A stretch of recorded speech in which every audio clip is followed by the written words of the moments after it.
आज मैं आपको बताने आया हूं जन्म कुंडली के कौन से भाव से कौन कौन से रिश्तों को देखा जाता है।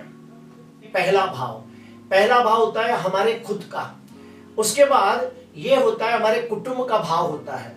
ये हमारे छोटे भाई बहनों का घर होता है। ये हमारे माता का भाव होता है। ये हमारे संतानों का भाव होता है। ये हमारे मामा का भाव होता है। ये जीवन साथी का होता है। और ये हमारे जो पिताजी होते हैं उनके बड़े भाई बहनों का घर होता है। अभी मैं आपको डीपली समझाने की कोशिश करूंगा ताकि आप मेरी बात को आसानी से समझोगे। ये है हम खुद।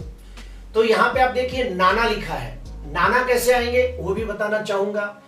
चौथा भाव होता है हमारी माता का। तो माता के पिता अर्थात माता से जो 10वां भाव होता है वो मम्मी के पापा का होता है, यानी कि माता के पिता। अभी जो माता के पिता होते हैं वो हमारे नाना होते हैं। ठीक उसी प्रकार आप देखिए ये है हमारे पिता का भाव है।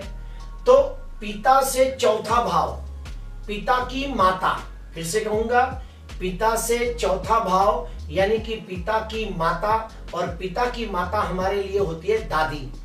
तो पहला भाव जो होता है वो नाना का भी होता है, यानी कि मम्मी के पापा और पापा की मम्मी।